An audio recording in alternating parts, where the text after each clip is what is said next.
হ্যাঁ, নমস্কার। আমি যেটি বলতে চাইছি সেটি হলো যে বর্তমান সময়ে সোশ্যাল মিডিয়ার বা সামাজিক মাধ্যমের উপকারিতা বা প্রয়োজনীয়তা বা কতখানি তাৎপর্যপূর্ণ। তো আমরা সোশ্যাল মিডিয়াকে ছাড়া ভাবতেই পারি না। তো সুতরাং এখন টিভির কদর অনেকখানি কমে গেছে। সোশ্যাল মিডিয়া বলতে আমরা মোবাইলটাকেই বুঝি।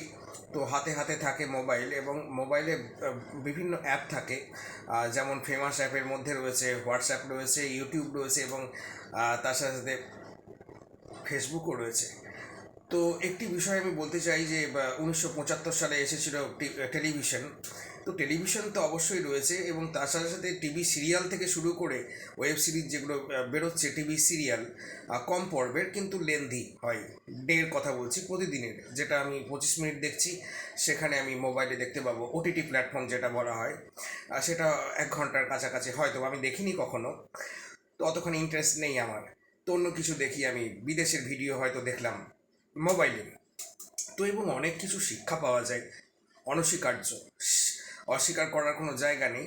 তবে একটি বিষয়, সোশ্যাল মিডিয়া আসাতে আমরা অনেক শিক্ষিত হচ্ছি দিনের পর দিন। আমি কি করে অস্বীকার করব? এরকম আমার মতো প্রতিটি মানুষ, মোবাইল থেকে আমি টিকিট কাটতে পারছি বাসের। আমি দীঘা গিয়েছিলাম, প্রথমবার কাটলাম। তো আগের বছর পুজোর পরে গিয়েছিলাম আর কি, কালী পুজোর আগে। দীঘাতে হোটেল বুকিং করেছিলাম, এবং বাসের টিকিটও বুকিং করেছিলাম মোবাইলের মাধ্যমে। অতখানি ফাস্ট নই আমি। তো আমি 39 ইয়ার্স ওল্ড। তো যতখানি কাজ চালানোর মতো ততখানি চলছে আর কি। আমি যেটি বলতে চাইছি, যে বিষয়টি, যে অতখানি ডিজিটাল নির্ভর না হওয়াটাই ভালো, অনলাইন নির্ভর। অফলাইনেও কাজ থাকা ভালো। আরেকটি গরমিল হতে পারে যে অফলাইনেও মানুষ কাজ সারছেন, সরকারি কাজ, এবং অফলাইনেও হচ্ছে এবং অনলাইনেও, তার সাথে সাথে অনলাইনেও হচ্ছে। অনেক সময় গরমিল বা গড়বড় হয়ে যেতে পারে অনেক সময়, যে অনলাইনেরও একটা ব্যবস্থা রয়েছে, আবার অফলাইনেও কাজ চলছে।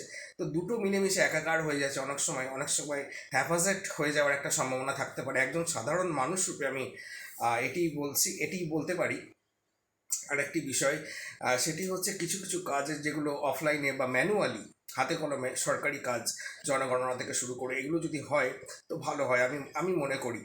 তো এত সম্ভব নয়। সরকার যখন বলে দিয়েছে দুটোতেই সম্ভব, তো এবং পরবর্তীতে সেটা যারা আসবেন, স্টাফেরা আসবেন তারা কালেক্ট করতে, তারা সমস্ত পয়েন্টস বা সমস্ত আমার সমস্ত বায়োডাটা তারা কালেক্ট করবেন, অবশ্যই কালেক্ট করবেন।